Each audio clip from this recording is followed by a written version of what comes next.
Hello everyone, आपका हमारे channel में स्वागत है। जैसा कि आप सभी जानते ही हैं कि यूपी एपीओ की वैकेंसी आ चुकी है। बहुत समय से हमारी वीडियो नहीं आ रही थी, तो हम उस सीरीज को जो हमने स्टार्ट की थी कि भारतीय न्याय संहिता और भारतीय नागरिक सुरक्षा संहिता, तो उसमें हम भारतीय न्याय संहिता के इम्पोर्टेंट डेफिनेशंस को कवर कर रहे थे। जैसे आप सभी जानते हैं कि अब आपसे यूपी एपीओ के सिलेबस में बदलाव कर दिया गया है। जो एक्सपेक्टेड बदलाव थे, जैसे पुराने एक्ट जैसे आईपीसी, सीआरपीसी, एविडेंस, इसके स्थान पर जो नए एक्ट अब एप्लीकेबल हुए हैं 1 जुलाई 2024 से, यानी भारतीय न्याय संहिता, भारतीय नागरिक सुरक्षा संहिता, वो अब आपके सिलेबस में ऐड ऑन कर दिए गए हैं। साथ ही साथ पहली बार प्री में आपके कॉन्स्टिट्यूशन के 10 क्वेश्चन पूछे जाएंगे।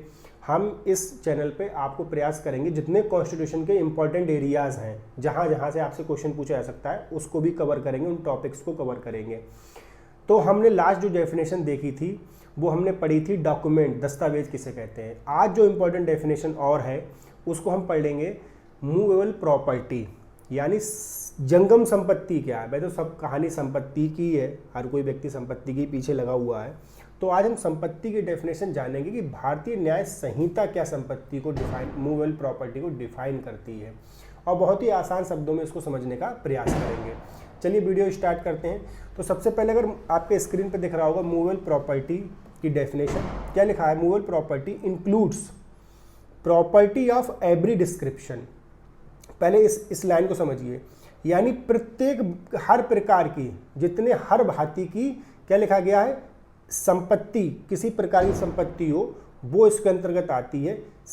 अगली लाइन है एक्सेप्ट, सिवाय, लैंड यानी कि भूमि, आपके भूमि, and things attach to the earth, यानी कि ऐसी चीज़ें जो भूमि से जुड़ी हुई, जिन्हें हम भूबद्ध बोलते हैं।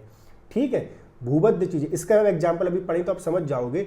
मतलब यानी कि things attach to the earth, यानी भूबद्ध चीज़ें, और permanently fascinate to anything which is attach to the earth, यानी कि ऐसी कोई भी बस, क्या नाम, आपके भूबद्ध कोई भी चीज़ जो किसी स्थायी रूप से जकड़ी हुई है, जो कोई भी आपके वस्तु भूबद्ध है वो, ठीक है, वो इसके अंतर्गत नहीं आती है।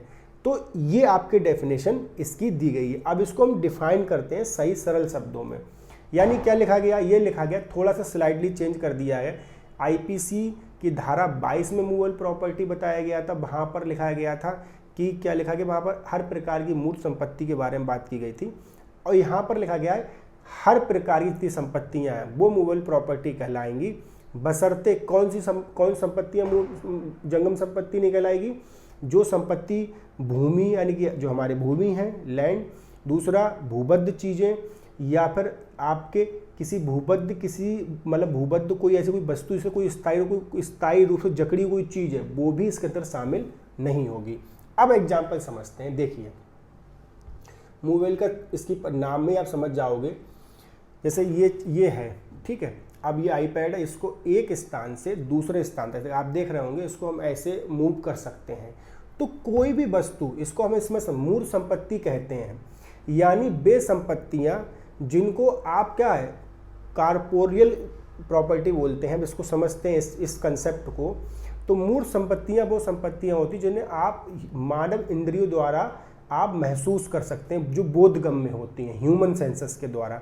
जैसे अभी ये हमारे सामने आईपैड, हम इसको एक स्थान यहाँ पे रखा, इसको यहाँ ले गए, इसको उधर ले गए, ठीक है। लेकिन अब यहाँ पे ध्यान रखिए, लेकिन जो जमीन है इसको आप एक स्थान से दूसरे स्थान नहीं ले जा सकते हो, इसलिए भूमि मूवेबल प्रॉपर्टी नहीं है। सरल शब्दों में कहें, ऐसी सब संपत्तियाँ, ऐसी सारी प्रॉपर्टी जो एक स्थान से दूसरे स्थान ट्रैवल कर सकती है, यानी एक स्थान से दूसरे स्थान हटाई जा सकती है, वो क्या कहलाएगी? वो आपके कहलाएगी मूवेबल प्रॉपर्टी। साथ ही साथ ऐसी संपत्तियां जो एक स्थान से दूसरे स्थान हटाई नहीं जा सकती हैं, उन्हें हम क्या कहते हैं? आपके इमूवेबल प्रॉपर्टी, यानी कि आपके जो जंगम संपत्तियां नहीं होती हैं, ठीक है। जैसे अब एग्जाम्पल हमने भूमि का लिया, अब जमीन, अब ये बताओ आपका खेत है, अब खेत ऐसे तो है नहीं एक हाथ में पकड़ा और उठा के रख दिया, लेकिन आपकी बाइक है, स्टार्ट करोगे एक स्थान दूसरे स्थान, या कोई व्यक्ति 3-4 आदमी पकड़ के बाइक को उठा के ले जा सकते हैं, तो वो क्या कहलाएगी, मूवेबल प्रॉपर्टी कहलाएगी। इसी प्रकार अगर आप देखें, अब आपका कोई पेड़ है जो हमने इसका अगला एग्जाम्पल लिखा गया है, क्या लिखा गया, भूबद्ध होना कोई चीज़। सपोज करिए आपका कोई पेड़ है, वो भूमि पे लगा हुआ, तो ऑब्वियसली जड़ें नीचे हैं, पूरी भूमि जड़ा हुआ है, तो जब तक वो पेड़ जमीन में गड़ा, पूरा उसकी जड़ें हैं, पूरा लगा हुआ है, तब तक वो मूवेबल प्रॉपर्टी नहीं है। फिर आप पेड़ को पकड़ के उठा के थोड़ी ले जाओगे। लेकिन जैसे ही आपने पेड़ को काट दिया, तभी आपने ध्यान दिया होगा, जैसे ही पेड़ काटोगे वो अब ये चोरी के योग्य वस्तु बन जाएगी, क्योंकि चोरी सिर्फ मूवेबल प्रॉपर्टी की हो सकती है, इमूवेबल प्रॉपर्टी की नहीं हो सकती है। तो ये बात ध्यान रखना, भूबद्ध चीज़ें यानी कि कोई पेड़ जो भूबद्ध है वो आपके इमूवेबल प्रॉपर्टी है, वो मूवेबल प्रॉपर्टी यानी जंगम संपत्ति की श्रेणी में नहीं आएगा। लेकिन जैसे ही पेड़ आपने ज़मीन से अलग किया, अब ये पेड़ जंगम संपत्ति के अंतर्गत इसलिए आएगा क्योंकि आपने ध्यान दिया होगा, लकड़ी काट कर ट्रैक्टर ट्रॉली में एक स्थान से दूसरे स्थान तक जा सकती है।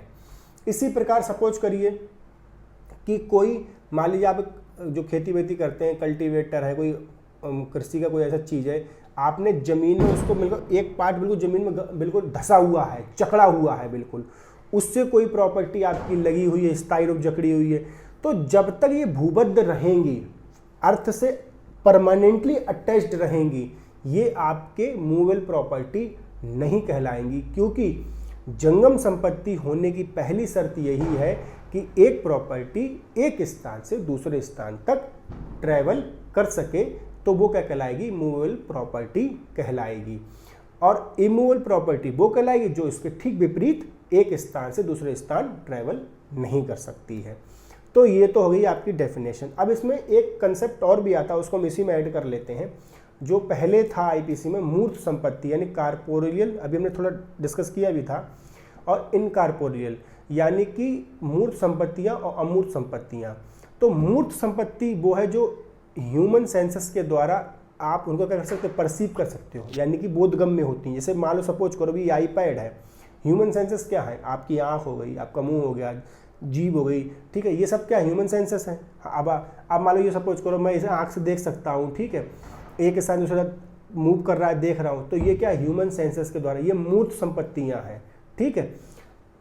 इमूवेबल प्रॉपर्टी भी मूर्त संपत्ति के अंदर, जैसे भूमि आपकी है, वो खेत है, आप अपने महसूस कर सकते हो, उसे आपके सामने है, कोई पेड़ लगा हुआ है उसे आप फील कर सकते हो, आपके सामने है।